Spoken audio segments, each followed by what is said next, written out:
এই যে এদিক দিয়ে অনেক মাগো আমি ভয় পাইছিলাম। বিসমিল্লাহির রহমানির রহিম। আসসালামু আলাইকুম, welcome to my channel video blogger Tinni. সবাই কেমন আছেন? আশা করছি ভালো, আর আপনাদের দয় আমি আলহামদুলিল্লাহ ভালো আছি। তো এখন হচ্ছে রাত 1টা বাজে। তো তাসমির, রায়ান, তালহা ওরা সবাই ঘুমিয়ে আছে। তো তাসমিরের পাপা হচ্ছে বাসায় নেই, সে মাছ ধরতে গিয়েছে। তো যেদিন মাছ ধরতে যায় সেদিন মাছ ধরে বাসায় ফিরতে ফিরতে প্রায় 2টা 2:30 এরকম বেজে যায়। তো এখন তো অনেক রাত, আমার ঘুম আসতেছে না। তো কি আর করব, ভাবলাম যে আগামীকালকের জন্য কিছু পরোটা বানিয়ে রাখি, পরোটা ফ্রোজেন করে রাখি। তো আমি এর আগে কখনো পরোটা বানিয়ে এভাবে রাখিনি, তো আজকেই প্রথম। এই যে পরোটা এর আগে অনেক বানিয়ে খেয়েছি, কিন্তু মানে যেদিন বানিয়েছি সেদিন খেয়েছি, আগে বানিয়ে পরে ফ্রোজেন করে কখনো রাখিনি। আজকে প্রথম, দেখি কি অবস্থা হয়। এই যে এখানে আমি বানিয়ে রেখেছি, এখানে হচ্ছে 5টা আছে আর বাকি হচ্ছে 3টা। তো মোট 8টা পরোটা বানাচ্ছি।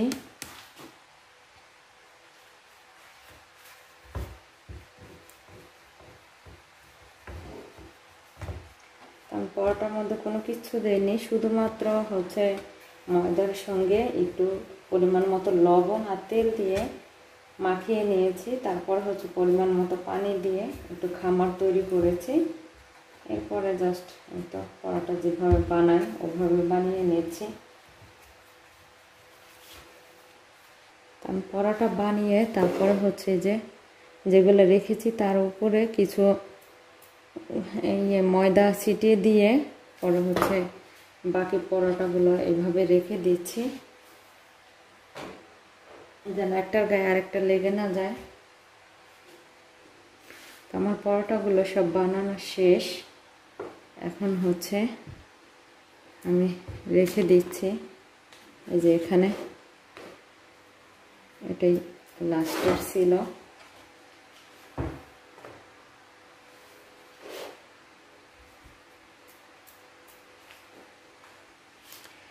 তো পরোটা বানানোর পর বালতির ভিতরে এই যে দেখতে পাচ্ছেন আর ময়দা নেই।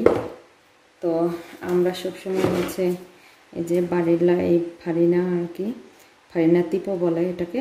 তো এই ময়দাগুলো আর কি খাই। তো প্যাকেটের মধ্যে থেকে নিয়ে নিয়ে কাজ করতে আমার কাছে একদমই ভালো লাগে না, যার জন্য আমি এই যে 1 কেজি করে এই বালতির মধ্যে ঢালি।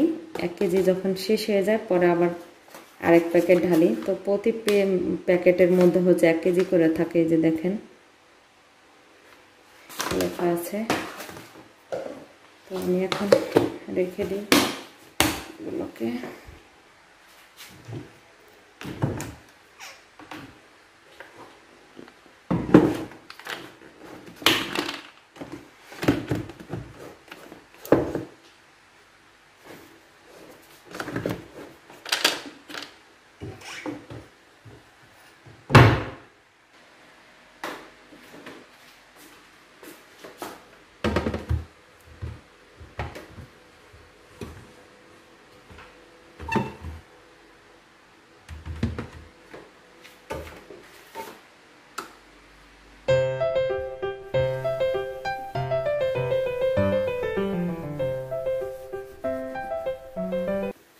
এদিকে হচ্ছে আজকে যে মরিচগুলো কিনে এনেছিলাম সেই মরিচগুলা কাশ্মীরকে দিয়ে মানে লালগুলা আর সবুজ কালারগুলা আলাদা করেছি। এরপরে সব মরিচগুলো ধুয়ে নিয়েছি। এখন এগুলোকে হচ্ছে আমি প্যাকেট করে নেব।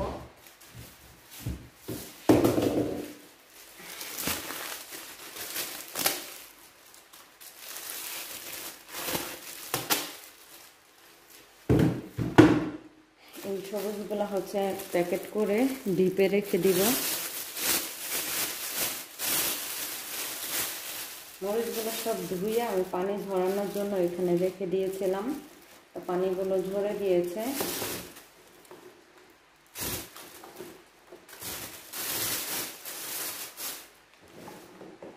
মরিচের মধ্যে এই মরিচটা অনেক মোটা।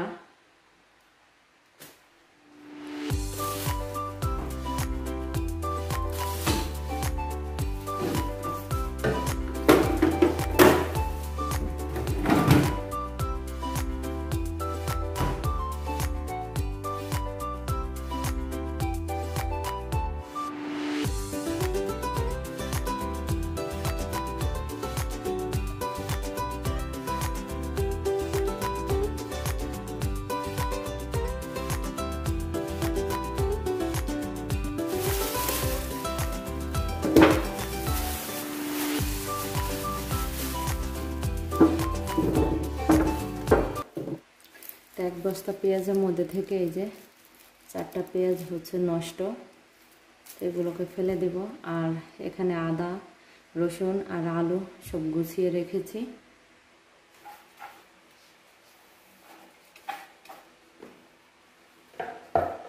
এই যে আজকে হচ্ছে বিশাল বড় একটা বোয়াল মাছ পেয়েছে,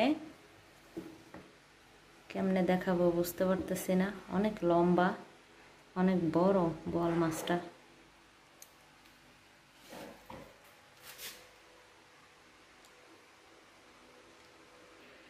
এই যে আমুজা করেছি, মাগো পারতেছি না, অনেক ওজন। হ্যাঁ, এটা কয়েক মানে কত কেজি হইব?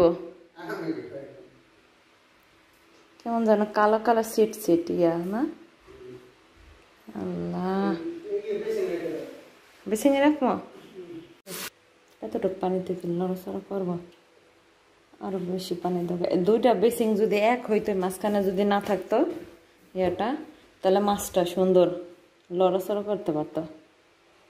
এই বেচারার তো এই জায়গায় ঘোরার কোনো জায়গাই নাই। আমার লাইফে আমি কখনো এত বড় বোয়াল মাছ দেখি নাই। আর এই যে সকালবেলা মরিচগুলোকে রোদে শুকাতে দিয়ে দিলাম। এই যে রাতে বানিয়ে রেখেছিলাম সেই পরাটাগুলো এখন বের করে নিয়েছি। এই যে মাশাআল্লাহ সুন্দর উঠে যাচ্ছে, একটার সাথে আর একটা লেগে যাচ্ছে না। তো এগুলোকে এখন ভেজে নিব। তো রাতে যেই পরোটাগুলো বানিয়ে ফ্রোজেন করে রেখেছিলাম নর্মাল ফ্রিজে, সেই পরোটাগুলো বের করে যখনই আমি ভাজতেছিলাম, ঠিক তখনই হচ্ছে বাংলাদেশ থেকে আমার আম্মু ফোন করেছিল। তো আম্মুর সঙ্গে আমার ভাই, তারপর আমার নানু, তাদের সঙ্গে কথা বলতে বলতে এক পর্যায়ে আমার মোবাইল অফ হয়ে যায়। তো পরে আর কোনো ভিডিও শ্যুট করতে পারিনি। তো তার জন্য আমি আন্তরিকভাবে দুঃখিত আপনাদের কাছে। তো আশা করি আপনারা বুঝতে পেরেছেন। আর আমি যেই মোবাইলটা দিয়ে ভিডিও করি, ঠিক সেই মোবাইলটা দিয়েই হচ্ছে বাংলাদেশে কথা বলি। তো পরে আর কোনো ভিডিও শ্যুট করতে পারিনি। মোবাইল চার্জ দিয়ে তারপরে হচ্ছে আমি ভিডিও শ্যুট করতেছি নাস্তা করার পরে। তো ওদিকে আমি হচ্ছে গরুর গোস্ত ভিজিয়ে রেখেছি। আজকে গরুর গোস্ত হাতে মাখিয়ে রান্না করব। তো আমি আজকে গরুর গোস্ত যেভাবে রান্না করতেছি তা আপনাদের সাথে একটু শেয়ার করতেছি। আশা করতেছি আপনাদের কাছে ভালো লাগবে। তো আমার গোস্তগুলো কিন্তু নর্মাল পর্যায়ে আসতে আসতে একটু সময় লাগবে, যেহেতু আমি রাতে গরুর গোস্ত ভিজিয়ে রাখিনি, আমার একদমই মনে ছিল না। সকালে বের করেছি। তো এই মাংসগুলো নর্মাল পর্যায়ে হতে হতে আমি এদিকে পেঁয়াজ কেটে, তারপরে আদা রসুন পেস্ট, তারপরে হচ্ছে তেল, লবণ, হলুদের গুঁড়া, মরিচের গুঁড়া, তারপরে হচ্ছে জিরা পেস্ট, তারপর ধনিয়ার গুঁড়া, মানে মাংস রান্না করতে যেসব মশলার প্রয়োজন সবগুলো দিয়ে তারপর আমি হাতে মাখিয়ে নিচ্ছি। তো ভিডিওটা দেখলে আপনারা বুঝতে পারবেন। এ পর্যায়ে সবাইকে একটা রিকোয়েস্ট করব, যারা এখন আমার চ্যানেলটি সাবস্ক্রাইব করেনি, আমার ভাইয়া বা আপুরা যারা আমার এই ভিডিওতে নতুন জয়েন হয়েছেন, আশা করছি আপনারা আমার চ্যানেলটা সাবস্ক্রাইব করে আমার আগামী দিনের পথ চলার সঙ্গী হয়ে থাকবেন। আর ভিডিওতে একটা করে লাইক দিয়ে দিবেন। আর যে সকল ভাইয়া আপুরা আমার চ্যানেলটি সাবস্ক্রাইব করেছেন তাদেরকে আমার পক্ষ থেকে অনেক অনেক ধন্যবাদ এবং দোয়া রইল। তো এদিকে আমি হচ্ছে আজকে গরুর গোস্ত রান্না করব, আর হচ্ছে লাউ ভাজি করব। আর কোনো কিছু রান্না করব না, গরমের দিন এত খেতে ভালোই লাগে না। তো ঝটপট আমি রান্না করে নিচ্ছি, কারণ আপনারা ভিডিও শুরুতেই কিন্তু বড় একটা মাছ দেখতে পেয়েছেন। তো ওই মাছটা কাটবো, এই জন্য হচ্ছে আমি ঝটপট রান্না বান্না করে নিচ্ছি। তো এদিকে হচ্ছে বাচ্চারা খেলাধুলা করতেছিল আর তালহা একটু ঘুমাচ্ছিল। তো তালহার ঘুমের ফাঁকে আমি আমার কাজগুলো সেরে নিচ্ছি। তো আমি আমার ভাইয়া আপুদের কাছে আজকে একটা কষ্ট শেয়ার করতে চাচ্ছি। কষ্টটা হচ্ছে একটা ভিডিও তৈরি করতে কিন্তু অনেক বেশি সময় লাগে, এমনিতে ভিডিও তৈরি হয়ে যায় না। যারা আমরা ভিডিও তৈরি করি একমাত্র তারাই জানি। তো অনেক ভাইয়া আপুরা আছেন যে এত কষ্ট করে ভিডিও শ্যুট করি, আপনাদের সাথে ভিডিও শেয়ার করি। তো অনেকেই আছেন ভিডিওটা আপলোড হওয়ার সঙ্গে সঙ্গেই দেখেন, কিন্তু একটা লাইকও দেন না, একটা কমেন্টসও করেন না।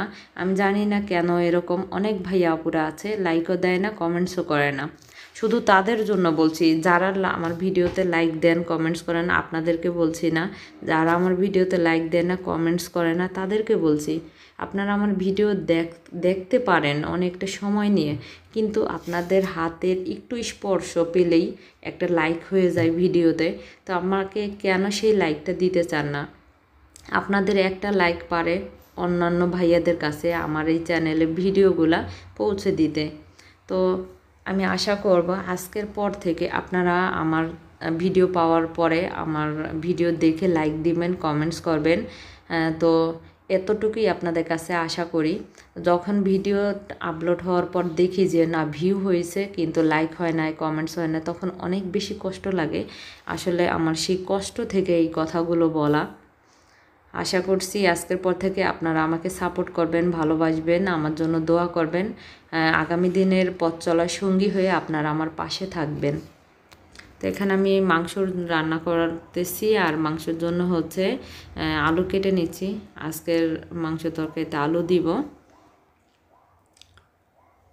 তো ঝটপট তাড়াতাড়ি করে কাজগুলো করে নিচ্ছি, কারণ তালহা হচ্ছে ঘুমিয়ে আছে। তো আমার হচ্ছে রান্নাবান্না করতে হবে, আর এই ফাঁকে হচ্ছে রান্নাবান্না শেষ হলে আবার বড় যেই মাছটা দেখেছেন ভিডিওতে সেই মাছটা কাটতে হবে। এই যে মাছটা আমি ধুয়ে একদম পরিষ্কার করে নিয়েছি।